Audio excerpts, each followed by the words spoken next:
All right, welcome back, everybody. We are going to take a look at the last objective for our unit on cells, which has to do with osmoregulation. And osmoregulation simply refers to an organism maintaining a proper water balance. So, for example, if you have like a paramecium, a single-celled eukaryotic organism that lives in salt water, it needs to constantly maintain a water balance. It can't have too much water rush out of its insides into the surrounding uh, salt solution, and it can't have too much water rushing into it, otherwise it'll swell and explode. It needs to maintain a balance, and maintaining that balance is what's called osmoregulation.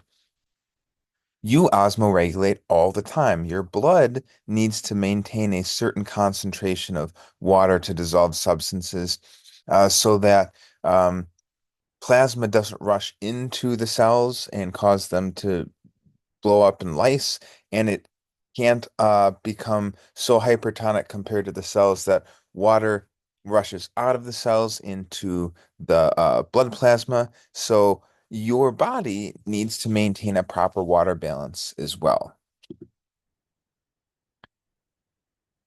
When we're talking about osmoregulation today, the main concept we are going to be introduced to is that of what's called water potential, right?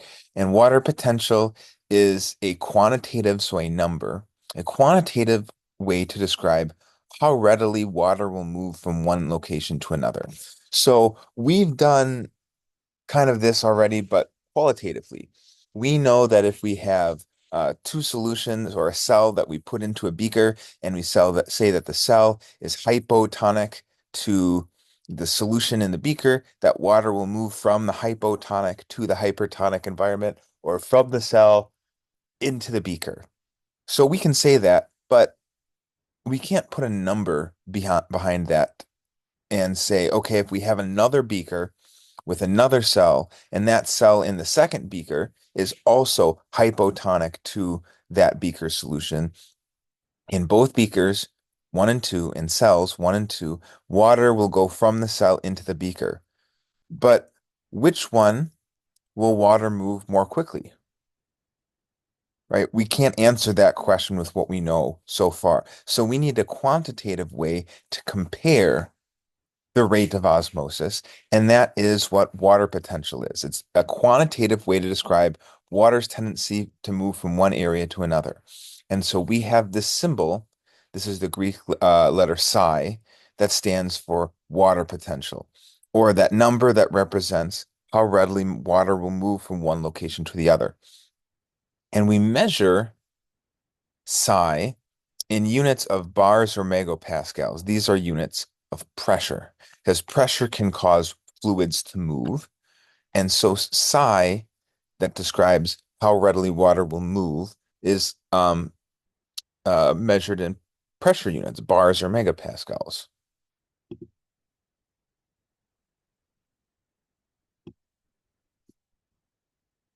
All right.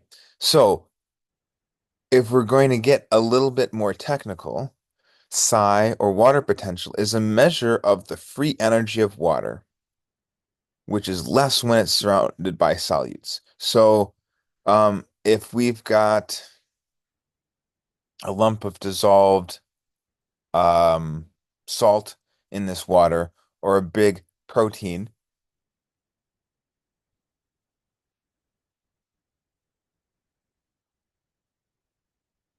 water is attracted to them because parts of proteins and um, the ions in sodium chloride are polar, and so water is attracted, forms hydrogen bonds with them.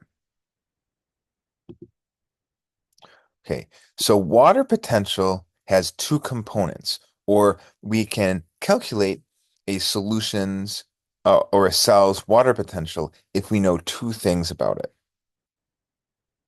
Um, we Water potential depends on what's called the solute potential, which is also called the osmotic potential, and is represented by the Greek letter psi with a little subscript s. And solute potential, or psi sub S, is determined by the solute concentration. So if we mix more solute into a solution, we are going to change the solute potential. This psi sub S will become a larger negative number. And we'll talk about why it's negative here in a second. But if we mix more dissolved solute into a solution, we're making the solute potential a bigger negative number. On the other hand, water potential also is influenced by the pressure potential, or psi sub P. And the pressure potential is changed by pressure being exerted on a membrane, on a cell wall, as water moves in and out. So pressure potential measures the pressure, the physical pressure on the solution, be it from a cell wall pressing back, excuse me, in a plant cell, or through a pump or something like that, a pressure potential. And so both of these things combined will determine a solution's water potential. So a couple formalities in terms of how we um, quantify solute potential and pressure potential. We set the solute potential of pure water to the value of 0. So pure water, distilled water, deionized water, no dissolved solutes, has a water potential of 0. Okay. So pure water has the highest concentration of water molecules to solute molecules. It's 100% solvent molecules, 0% solute molecules. So it will have the highest, most, or least negative solute potential. As you mix solute molecules into water, the solute potential will become a bigger negative number. So all other solutions besides pure water will have a negative solute potential. There is not possible to have a positive non-zero solute potential. So as you mix more solute into water, that water solute potential become more and more negative. So a more negative solute potential means more dissolved substances and less water. So in other words, adding solute decreases the water potential. The more solute there is present in a solution, the more negative its solute potential and its water potential becomes. So solute potential will be a negative number if it's not pure water.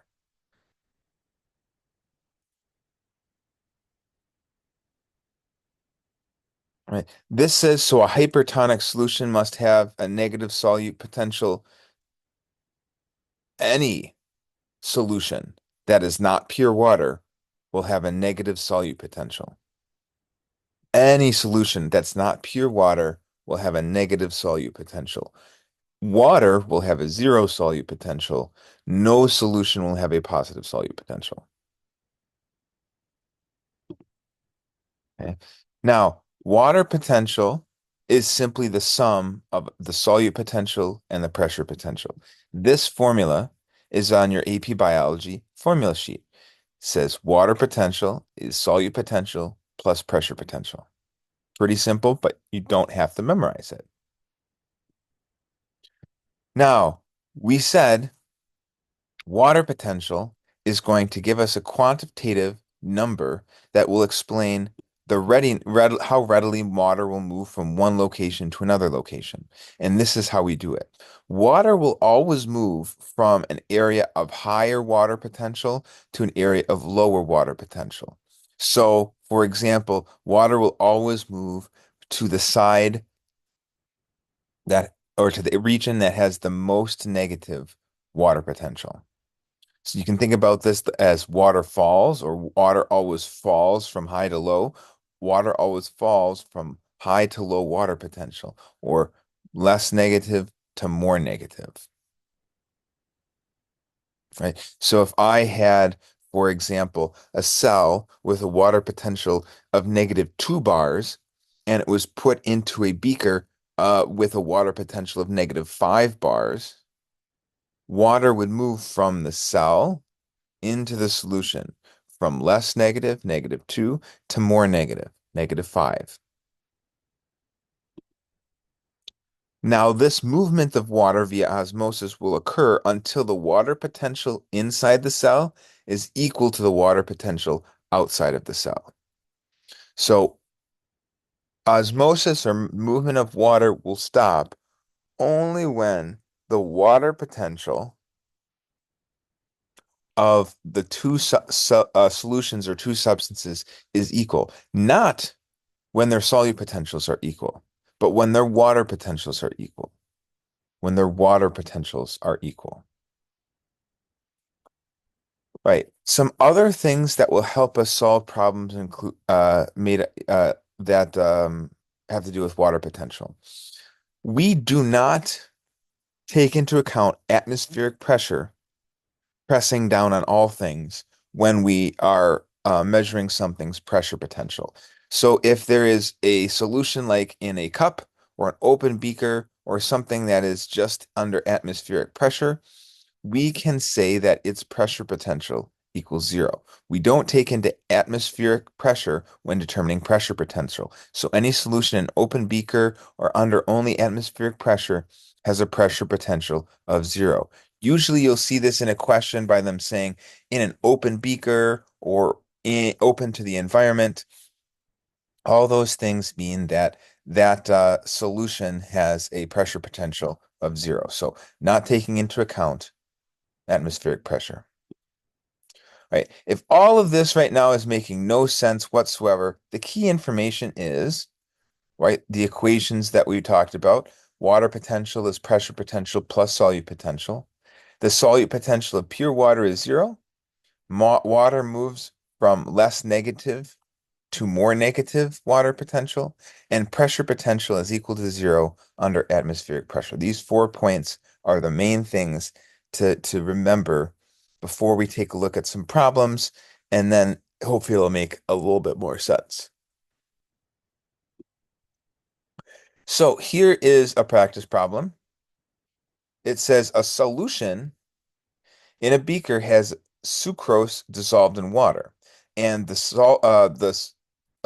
solute potential of the beaker is -0.7 bars. A flaccid cell is placed in the beaker above, and that flaccid cell has a solute potential of -0.3 bars. What is the pressure potential of the flaccid cell before it was placed into the beaker? Well, we know a flaccid cell is limp and loose. It's not filled with water. It's not turgid. So there is no internal pressure on that cell. So the pressure potential would be 0 bars. It's flaccid. There's no pressure being exerted by the cell wall, so 0. Now, what is the water potential of the cell before it was placed into the beaker? Well, we know water potential is solute potential plus pressure potential. We know the pressure potential is 0 bars and the solute potential is -0.3 bars. So the water potential must be -0.3 bars plus 0 bars or -0.3 bars. All right? So this is just how we use that equation that we've talked about. All right. What is the water potential in the beaker containing the sucrose solution? So we know the beaker water potential would be its solute potential plus the pressure potential. We know the beaker's solute potential is -0.7 bars, and the beaker just being open to the environment in an open beaker will have a pressure potential of 0 bars. So the beaker's sucrose solution will have a water potential of -0.7 bars, just like we saw in the previous slide. Now, how will water move? Well, it will move from an area of less negative to more negative water potential. Since the cell's water potential was -0.3 bars, and the solutions we just found was -0.7 bars, water will go from the cell into the beaker from negative zero point 0.3 to negative zero point 0.7. Is the cell hypotonic or hypertonic with respect to the beaker? The cell is hypotonic compared to outside solution since the uh, cell has less dissolved substance and more water, right? A a um a region that has a more negative solute potential will be hypertonic compared to a area that has a less negative solute potential. So the cell is hypotonic. It's hypotonic because for F, it's less negative water potential. Hypotonic because it has a less negative water potential compared to the beaker. Right. What about this? Here's another question. It says a solution in a beaker has sucrose dissolved in water, and the solution has a solute potential of negative zero point 0.5 bars. Now we have a flaccid cell, and it's placed in that beaker, and that flaccid cell has a solute potential of negative zero point 0.9 bars. What is the pressure potential of the flaccid cell before it was placed into the beaker? Again, like before, flaccid, no pressure. Pressure potential is zero. What is the water potential? It's going to be the solute potential, negative zero point 0.9 bars, plus the pressure potential of 0 bars. So the water potential of the cell is negative zero point 0.9 bars. What is the water potential in the beaker? Well, we know that it has a negative zero point 0.5 bars solute potential. And since it's in a beaker, just exposed to the environment, its pressure potential would be 0. So its water potential is negative zero point 0.5 bars. How will water move? Well, it will move from the solution in the beaker into the cell because the solution in the cell has a more negative water potential of negative zero point 0.9 bars compared to the solution in the beaker of negative zero point 0.5 bars. Now, water will flow into the cell until the cell's water potential and the solution's water potential are the same. Then there will be no net movement of water via osmosis once they are the same. And when that happens, the cell will be turgid. Water will flow into the cell, and so the cell will gain water and swell up, and it will become a turgid cell. So, for example, what happens when a potato cell is put in pure water? Water will move into or out until the water potential of the cell is equal to the water potential of the surrounding solution. So, if you put a potato cell into water, water will move in or out of that potato cell so that the until the water potential of the potato cell and the surrounding solution are the same. Since it's pure water, that pure water will be hypotonic compared to the potato cell, so water will move into the potato cell. And the pressure potential in the potato cell will increase to balance out the solute potential to equal to 0, which is the water potential of the water. And then no more movement of water will occur. So water will move from the beaker into the potato cell until the water potential of the beaker and the potato cell are equal, and then water will stop moving and we will have the water potential of the cell and the surrounding solution to be equal. So, how can we determine the water potential of the potato cell? We place the potato cell in different molarities of sucrose. When enough solute is added outside of the potato cell to result in no more net movement of water, that's the molarity of the potato cell. It's kind of like if I gave you a dialysis bag with sucrose solution and I wanted you to figure out what the molarity of that solution was by putting it into a bunch of different beakers. The one you put it into where there is no net movement of water, the dialysis bag doesn't gain or lose water, you would know that that means that the solute potential or that the water potential of the cell and the surrounding solution is the same. So that's how you could determine, for example, its water potential. Now, lastly, how do you go from molarity of a solution to the solute potential. So we know that as we add more dissolved solute, the solute potential, excuse me, becomes more and more negative. But what is actually that conversion? How do we, if we know the amount of dissolved solute, how can we figure out the solute potential? And we have another equation for that, and it's on our AP Biology formula sheet for the solute potential. And it says the solute potential, or psi sub s, equals negative ICRT. So four things, I, C, R, and T, all multiplied by one another. Okay. Now, I in this formula is the ionization constant. What it means is that when you put this solution, or no, sorry, this solute in water, how many pieces, ions, will it dissociate into? How many pieces will it break up into? So, like if you put salt, sodium chloride, into water, it breaks up into two ions, sodium ions and chlorine ions in that water. And so the ionization constant for salt would be 2. Now, what's nice is you can always assume that the ionization constant is 1, like for sucrose or glucose, because if it is not, the problem will tell you what it is. You're not expected to know or memorize how many ions different substances will dissociate into. The problem might say if you place if you place a cell in a solution of 0.4 molar salt solution, I equals 2, or it might say and salt dissociates into two pieces in water or two ions in water. That's the question telling you that I equals 2. So we have ionization constant 1 almost always, except if they say otherwise. C, this is the molar concentration of sucrose or any solute. Okay.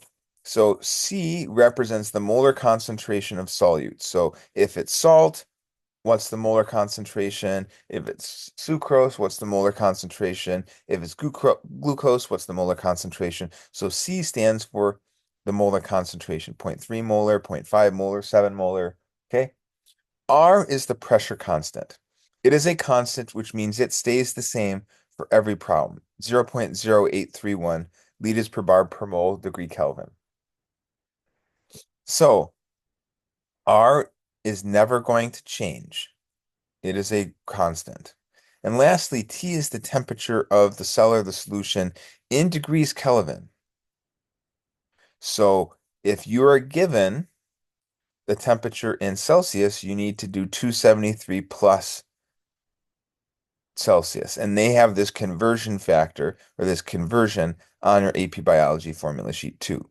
Now notice since there's a negative sign out in front, this number I times C times R times T will always be negative because I is always a positive number. C, you can never have a negative molar concentration. The rate constant is always positive 0.0831, and absolute temperature in degrees Kelvin will always be positive as well. So your solute potential, like we know it should be, will always be positive or 0. Or sorry, always be negative or 0. So how to use the formula? So what is the solute potential of a 0.1 molar solution of sucrose at 200 or at 22 degrees centigrade, right? Well, sucrose, we know, has an ionization constant of 1. Indeed, it didn't say anything about the ionization constant not being 1, so we're assuming it's 1. R is 0.0831. That's just our rate constant. Um, like I said, from our AP Biology formula sheet, it's always that. Temperature, 273 plus degrees centigrade. So 273 plus 22 is 295. And the molar concentration for C is 0.1. So our solute potential is negative 1 I times 0.1, that's C, 0 times 0.0831, that's R, times 295, that's T. Or, in other words, the solute potential is negative 2.45 bars. So now I calculated the solute potential based on the temperature and based on the solute concentration. All right, that's it for today. Um, and if we have any other questions, we can take care of that here during class.